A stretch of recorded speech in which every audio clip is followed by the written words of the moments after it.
Okay, so last speaker of today's session is Julia Haag again.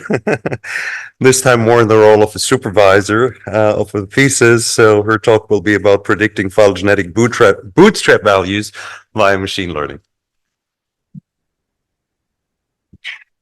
All right, so yeah, it's me again. You have to endure another talk from me. Actually, our student Julius, who developed this tool, wanted to present himself, but unfortunately he couldn't attend the conference, so I'm filling in for him. And the talk will be about predicting the bootstrap support values. And this is something we've heard about today already, but now I want to present our approach on this prediction task. And before I want to start, I want to give a brief motivation. So when we're doing a phylogenetic analysis, we would really like to see a conclusive phylogeny, right? So hopefully when we're doing, for example, a maximum likelihood tree inference, we would be able to publish the most likely tree. But of course, we are thorough researchers, so we're not just simply publishing the most likely tree. Maybe we will do additional analysis or maybe redo the analysis with a different parameterization. And maybe we notice that the tree that we get with our second inference is actually a different one. So how can we decide which phylogeny to publish, or if there is even a concrete phylogeny that we can publish? And one method to use is the phylogenetic bootstrap support. So we would get bootstrap support values for our phylogeny, and the standard Felsenstein bootstrap works the following way. So we first create bootstrap replicate data sets by resampling the sites with replacement from our original alignment. So what we get is a set of new multiple sequence alignments with the same taxa, but a distinct site composition. Now, with the standard Felsenstein bootstrap, we would infer one maximum likelihood tree for each of these bootstrap replicate data sets. And then to get the support values for our inner branches, we would simply compute the fraction of bootstrap trees that contain this inner branch. Now, the problem with this approach is its maximum likelihood. So inferring a maximum likelihood tree for each of the bootstrap replicate data sets will be very accurate, but it will also be very slow. So is there a faster way to approximate the standard Felsenstein bootstrap? And unsurprisingly, we are not the first ones to think about a fast approximation. For example, there is the rapid bootstrap in the old RexML, which does a more superficial tree inference heuristic with maximum likelihood. So it's very accurate actually in approximating the Felsenstein bootstrap, and it's more than an order of magnitude faster, but it's still maximum likelihood tree inference. So I bet there is still a runtime to gain. Then there's the ultra-fast bootstrap as implemented in IQ-tree. Now, this is even faster than the rapid bootstrap, but it has a different interpretation, so it doesn't directly approximate the standard Felsenstein bootstrap. And the same is actually true for the SH-like ALRT test. So again, this has a different interpretation, and actually here we also have the problem of potential overconfidence in bootstrap support values, or an overestimation of bootstrap support, especially for data sets where we have multiple highly distinct topologies that are all equally well supported. But this SH-like ALRT is also faster than the standard Felsenstein bootstrap. But still, with these alternative tools, it seems like there is a lack of a very fast approximation of the standard Felsenstein bootstrap, so a fast approximation with the exact same interpretation. So we decided to throw machine learning at the problem and see where we can get. And what we developed is the educated bootstrap guesser, a predictor of the phylogenetic bootstrap support as suggested by the Felsenstein bootstrap. So the exact same interpretation as the Felsenstein bootstrap support is what we're trying to predict. Now, EBG takes three things as an input. Of course, the phylogeny that we want to get the bootstrap support values for. It also takes the MSA for this phylogeny and the substitution model. Where do we get this information from? So, for example, if we're doing a maximum likelihood tree inference with RexMLNG or IQ-tree to obtain a phylogeny, we will also get substitution model parameter estimates for this phylogeny given the data set. Now, EBG will compute a bunch of features. We will talk about them in a bit more detail later on, and then also predict a bunch of things. So the main issue here, or the main point here, is that EBG doesn't predict a single value. So we're not only predicting the standard Felsenstein bootstrap support, but we're actually predicting multiple things. I will also go in a bit more in more detail about what we're actually predicting. But first, I want to talk a bit about the training setup. So EBG actually consists of 7 models. And again, I will talk about what they all do in a minute. And each of these trained machine learning models will predict its target for a single branch. And then in EBG, as a framework, we will repeat this prediction for each branch in the phylogeny to obtain the support values or the targets for all the inner branches in the phylogeny. All of our predictors are light GBM gradient boosted trees. And since we're using classical machine, not talking about the features yet. I wanted to jump directly to the features, but actually let's talk a bit more about the training data. So we actually trained all predictors using empirical data. So for the reasons I've talked about this morning, we did not want to rely on simulated data. So we actually used empirical data from Treebase again. We used DNA and protein alignments. So EBG will work on both kinds of data. And we actually selected the data according to the Pythia difficulty score. So this difficulty score basically states how conclusive we expect a tree inference to be. And we wanted to make sure to have a diverse training set. So we selected data such that the Pythia difficulty is uniformly distributed between easy and difficult data sets, so that we're not kind of biasing our predictor to data sets that are easy to analyze anyway. To obtain the ground truth Felsenstein bootstrap support, so the target for our predictors, we first inferred a phylogenetic tree and the respective substitution model using RexMLNG. We then did also the standard Felsenstein bootstrap using the implementation in RexMLNG and 1000 bootstrap replicates. And we then simply computed the ground truth for each inner branch for all of our data sets. So what we get is a training data set of about 80,000 inner branches and the respective bootstrap support value. We then trained our predictors using a tenfold cross-validation procedure, and we actually made sure that the train test split is in such a way that all inner branches of one phylogeny are either in the training set or in the test set to avoid train test contamination. Now, what is it that we actually predict in EBG? So as I said, we actually have 7 models. So we're predicting 2 things. We're doing a regression task and we're doing a classification task. Now for this regression task, we are predicting 3 things. Of course, we're predicting the point estimate. So this would be the actual approximation of the Felsenstein bootstrap support value. But we're also predicting 2 lower bound estimates that can be used for uncertainty quantification. And these lower bound estimates correspond to the 5th and 10th percentile. So basically what this means is that the probability of the bootstrap support falling below this value is 5% or 10%. You might wonder why we didn't predict an upper bound as another uncertainty estimation, and the answer is simple. We tried, but it just didn't work. It always predicted the trivial upper bound of 100. So this is certainly something to work on in the future, to have an upper bound estimate as well. Now, the second task that we trained our predictors for is a classification task. And this task is based on the hypothesis or on the suggestion that 1 minus the Felsenstein bootstrap can be considered as a p-value for the null hypothesis of the inner branch not forming part of the true tree. Actually, this was shown to be too conservative for a p-value, and a threshold between 70 and 85 is more appropriate. And so we decided to train 4 classifiers here for the thresholds 70, 75, 80, and 85. And basically what each of these classifiers will predict is the probability of a inner branch exceeding a support of, for example, 70. And we're actually not predicting, as we would expect in a classification task, just a binary classification, 0 or 1. We're actually predicting the class probability. So we're predicting the actual probability of the support exceeding a certain threshold. And using these class probabilities, we can also give an uncertainty estimate for this classification using the Shannon entropy.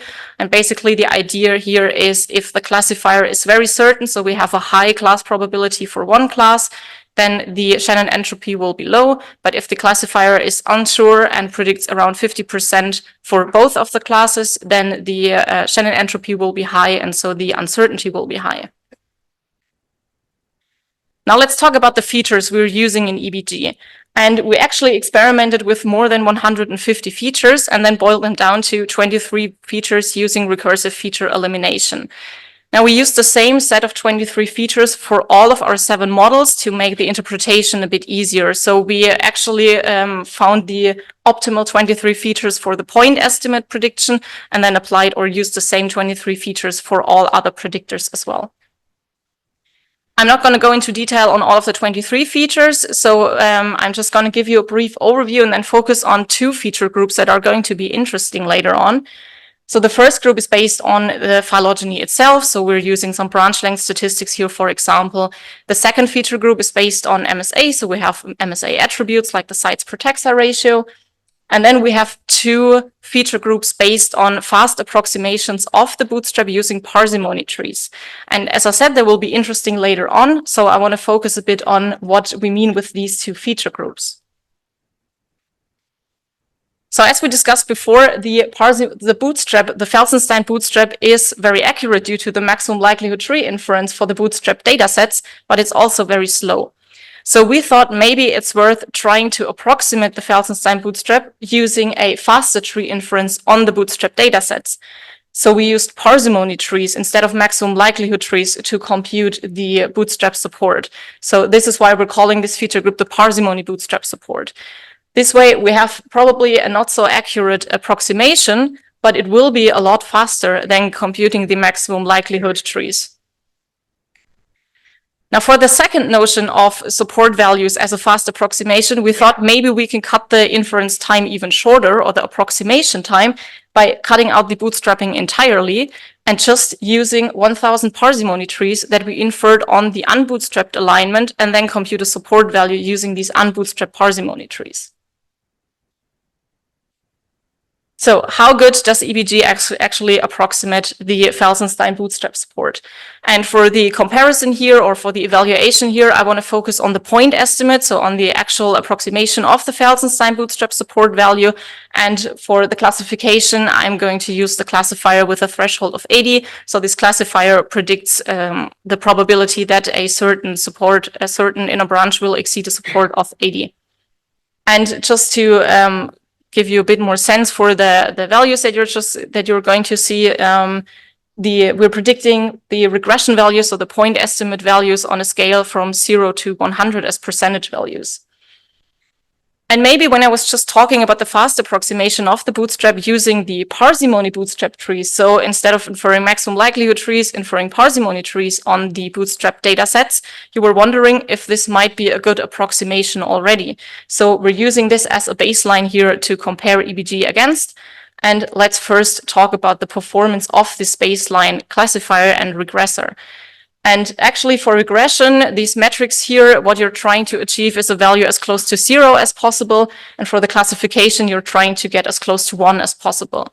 So what we can see is that this baseline, so just approximating the Felsenstein bootstrap support using parsimony bootstrap trees, is already not so bad. It's not perfect, so you probably wouldn't want to use it as a single feature, but we're already getting pretty close with a median absolute error of around 9. So the median is off, the median prediction is off by only about 9 percentage points from the ground truth.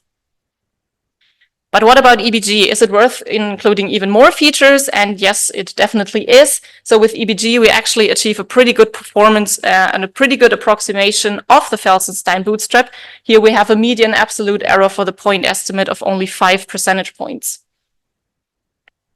So why is it that EBG can predict the Felsenstein bootstrap support so well? So again, let's have a look at the feature importance. Since we're using gradient boosted trees, again, classical machine learning, we can get explainable AI. So we can get insights into why predictions work so well.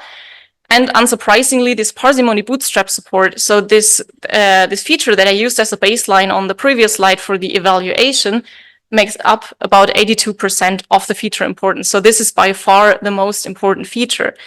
And the second and fifth most important feature are also based on these fast approximations of Bootstrap support values using parsimony trees.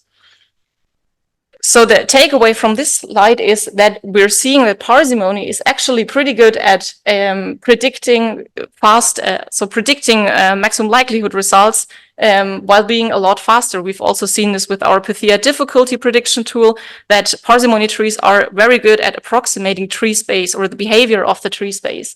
So I know that maybe the tool developers among you don't really like to see this result as we're doing all this fancy maximum likelihood analysis, but it seems that we're maybe seeing a renaissance of parsimony-based methods that can be used to predict ML results. Now, as I said before, we are not the first ones to come up with a faster approximation, so let's briefly talk about a comparison to our competitors. And more specifically, we compared against the rapid bootstrap, the ultra-fast bootstrap, and the SH-like ALRT. And actually, comparing the accuracy of the approximation is not that straightforward because the SH-like ALRT and the ultra-fast bootstrap, they have different interpretations. So we can't just simply compare the accuracy of the approximation of the standard Felsenstein bootstrap. So we had to rely on simulated data, unfortunately. But the setup is a bit more complicated. I won't have time to go into detail here, but actually EBG outperformed all other tools on simulated data, and it even outperformed the standard Felsenstein bootstrap, which is quite interesting. Now, with the rapid bootstrap, we can actually compare EBG against directly because they're both approximating the standard Felsenstein bootstrap. And on empirical data, we see that the rapid bootstrap performs better than our tool EBG. When we're using the uncertainty quantification in EBG, so we're filtering branches, or we're only considering branches where EBG exceeds a certain certainty, then we can close the gap a bit in the performance, but the rapid bootstrap still is better at approximating the standard Felsenstein bootstrap. It's not that much better, but it still is the best tool. Now, in terms of runtime, that's probably the most interesting part here. So we said we want to have a fast approximation, and actually EBG on average on empirical data is around 100 times faster than the standard Felsenstein bootstrap. And it is about 10 times faster than the fastest competitor, the ultra-fast bootstrap. So we really have a high accuracy with our new tool in approximating the standard Felsenstein bootstrap while being a lot faster. Now, before I'm done, I want to show you a quick example of where EBG can be really useful. And for this, I want to show you results for a COVID data set. And this data set was shown to be very difficult to analyze, mostly due to the low signal in the data. We have around 5,000 taxa, but the sequences are only around 22,000 sites long, sorry. So we have a high number of taxa for a low number of sites. And what we did for this comparison, same as we did for all training data before, we computed the kind of ground truth Felsenstein bootstrap support using RexMLNG.